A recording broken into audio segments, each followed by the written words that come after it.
Hello friends. आज हम इस वीडियो में बात करेंगे कि थर्मोडायनेमिक प्रॉपर्टी क्या है। थर्मोडायनेमिक प्रॉपर्टी जो होती है हमारी, ये बताती है कैरेक्टरिस्टिक्स ऑफ सिस्टम, मतलब सिस्टम की कैरेक्टरिस्टिक्स बताती है। ये दो भागों में कैटेगराइज है। पहली है on the basis of measurement. पहला है on the basis of measurement. ठीक है। तो मेजरमेंट मतलब जिसको हम माप सकते हैं।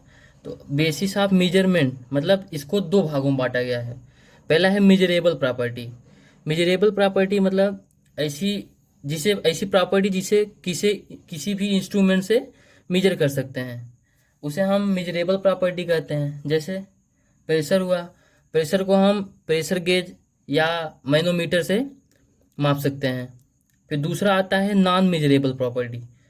इसे हम किसी भी इंस्ट्रूमेंट से मेजर नहीं कर सकते, बल्कि किसी रिलेशन के थ्रू कैलकुलेट कर सकते हैं। जैसे हमारी एंथैल्पी, एंट्रोपी। और अगर हम बात करें स्ट्रेस और स्ट्रेन की, तो स्ट्रेन को तो हम मेजर कर सकते हैं, लेकिन स्ट्रेस को कैलकुलेट कर सकते हैं। जैसे stress equal to force upon area, इसको हम कैलकुलेट कर सकते हैं। फिर हमारा आता है कि on the basis of dependency of mass. तो डिपेंडेंसी ऑफ मास के आधार पर दो प्रॉपर्टी हैं इसकी। पहली है इंटेंसिव प्रॉपर्टी, जिसको हम इंट्रिंसिक प्रॉपर्टी भी कहते हैं। तो ये इंट्रिंसिक प्रॉपर्टी, ये प्रॉपर्टी, दो property are independent of mass. मतलब कि जो प्रॉपर्टी मास पर इंडिपेंडेंट हो उसको हम कहते हैं इंटेंसिव प्रॉपर्टी। जैसे प्रेशर, टेम्परेचर, कंडक्टिविटी और विस्कोसिटी। अब हम बात करते हैं एक्सटेंसिव प्रॉपर्टी की, जिसे हम कहते हैं extrinsic property. These properties are dependent on the mass. जैसे volume, all form of energy, जैसे kinetic energy, internal energy, potential energy, entropy, etcetera. अब हम बात करते हैं कि इंट्रिंजिक और एक्सट्रिंजिक, एक्सटेंसिव और इंटेंसिव को हम अलग अलग कैसे देखेंगे। तो देखिए, इसके लिए हम कंसीडर करते हैं, एक चेम्बर कंसीडर करते हैं जिसका वॉल्यूम भी है, जिसमें एक सब्सटेंस भरा हुआ है। तो अब इसको हम चेम्बर को दो भागों में डिवाइड कर देते हैं। चेम्बर को दो भागों में डिवाइड कर देते हैं, तो जो वो प्रॉपर्टी जो चेम्बर को दो भागों में डिवाइड करने पर हाफ हो जाए, मतलब मास पे डिपेंडेंट हो, उसे कहते हैं एक्सटेंसिव प्रॉपर्टी। और जो प्रॉपर्टी सेम, मतलब पहले की जैसे मास पे इंडिपेंडेंट हो, उसे कहते हैं इंटेंसिव प्रॉपर्टी। तो अब हम समझ लेते हैं कि जैसे मास पर क्या डिपेंड करता है, क्या नहीं डिपेंड करता। तो जैसे पहले हम देख लेते हैं वॉल्यूम। वॉल्यूम को देखते हैं। तो अगर हम वॉल्यूम को दो भागों में डिवाइड कर दें, V/2, तो वॉल्यूम इसका सेम रहेगा, मतलब ये मास पे डिपेंड नहीं करता। तो ये हो गया हमारा एक्सटेंसिव प्रॉपर्टी। ठीक है। और ये मास पे डिपेंड करता है, हो गया एक्सटेंसिव प्रॉपर्टी। अब हम बात करते हैं डेंसिटी की बात। ठीक है। डेंसिटी में, तो डेंसिटी क्या होता है? Density equal to M/V। अब मान लेते हैं कि चेम्बर को डिवाइड करने से पहले उसकी डेंसिटी M/V थी, लेकिन जब हमने डिवाइड किया, मतलब आफ्टर डिवाइडिंग मान लेते हैं कि इसकी डेंसिटी हो गई ρ डैश, और फिर ये हो गया M'/V'।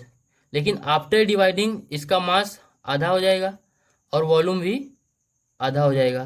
तो फिर 1/2 कैंसिल और आता है M/V। ये ρ' इक्वल टू रो, मतलब ρ' इक्वल टू फिर से रो आ गया, ρ' इक्वल टू फिर से रो आ गया।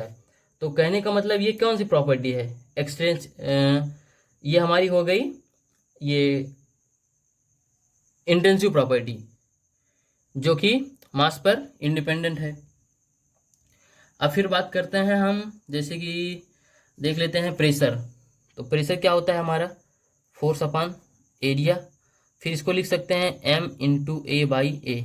ये जब हम डिवाइड नहीं किए थे चेम्बर को तब है, लेकिन आफ्टर डिवाइडिंग मान लेते हैं P' हो गया। तो ये हो जाएगा क्या? ये हो जाएगा M/2 × A, और एरिया भी क्या हो जाएगा? Half A/2। फिर 1/2 कैंसिल हो गया, फिर से आ जाता है m इंटू ए बाई ए, जो कि क्या है हमारा पहले का प्रेशर। आफ्टर डिवाइडिंग भी हमारा प्रेशर जो है सेम है, तो ठीक है, फिर मतलब ये मास पे क्या है, इंडिपेंडेंट है, तो इसे हम कहेंगे इंटेंसिव प्रॉपर्टी। ठीक, फिर एक और देख लेते हैं, जैसे हम काइनेटिक एनर्जी की बात करें तो काइनेटिक एनर्जी होता है E equal to half m c square, where c is velocity. फिर अगर आफ्टर डिवाइडिंग की बात करें तो E इक्वल ई डैश हो जाता है हाफ m/2 और सी स्क्वायर। तो कहने का मतलब E dash equal to half E आता है, मतलब ये डिवाइड हो जाता है। तो ये कौन सी प्रॉपर्टी हुई, ये हुई हमारी एक्सटेंसिव प्रॉपर्टी। ठीक है, प्रॉपर्टी हाफ हो गई, इसका मतलब ये हमारी हो गई एक्सटेंसिव प्रॉपर्टी। तो ऐसे ही हमारी प्रॉपर्टी जो है डिसाइड की जाती है। अगर हम फिर आगे बात करें, जैसे कि अगर हम इस सब्सटेंस की जगह अगर हम वाटर ले लें, यहाँ पे मतलब वाटर ले लें और इसको डिवाइड कर दें, तो डिवाइड करने के बाद अगर उसका बॉइलिंग पॉइंट है वो तो चेंज होगा नहीं, वाटर तो हाफ हाफ हो जाएगा, हाफ हाफ हो जाएगा, लेकिन उसकी बॉइलिंग पॉइंट तो सेम ही रहेगी। बॉइलिंग पॉइंट उसकी 100 डिग्री सेंटीग्रेड ही रहेगी, लेकिन और हाँ, बॉइलिंग पॉइंट तो चेंज नहीं होगा। अगर हम मेल्टिंग पॉइंट की बात करें, ये भी सेम होगा। फिर अगर फ्रीजिंग पॉइंट अगर 0 डिग्री सेंटीग्रेड है तो ये भी सेम होगा। तो ये सब जो प्रॉपर्टीज हैं, जैसे कि बॉइलिंग पॉइंट, मेल्टिंग पॉइंट, ये सब हमारी इंटेंसिव प्रॉपर्टी हैं। ठीक, फिर अगर हम बात करें कि स्पेसिफिक वॉल्यूम की, स्पेसिफिक वॉल्यूम की देख लेते हैं, स्पेसिफिक वॉल्यूम कैसे डिसाइड करते हैं। तो अगर हम स्पेसिफिक वॉल्यूम को करें तो स्पेसिफिक वॉल्यूम जो होता है ये होता है V/m, volume per unit mass. ठीक है, स्पेसिफिक वॉल्यूम। अब फिर अगर हम इसको, पहले था ये स्पेसिफिक वॉल्यूम, अगर हम आफ्टर डिवाइडिंग की बात करें, आफ्टर डिवाइडिंग मान लेते हैं स्मॉल वी से, तो ये हो जाएगा V/2 और फिर ये m/2। तो मतलब फिर से V/m, मतलब सेम आफ्टर डिवाइडिंग और बिफोर डिवाइडिंग, तो दोनों का जो है सेम आया। तो ये कौन सी प्रॉपर्टी है, ये हमारी है इंटेंसिव प्रॉपर्टी, या इसे हम कह सकते हैं किसी भी एक्सटेंसिव प्रॉपर्टी का स्पेसिफिक इंटेंसिव प्रॉपर्टी होता है। ठीक है, और स्पेसिफिक टेम्परेचर स्पेसिफिक कभी हो नहीं सकता, क्योंकि ये it is independent of the mass. और ये हमारा आज का टॉपिक था। अगर आपको वीडियो अच्छा लगे तो हमें कमेंट करके बताएं। Thank you.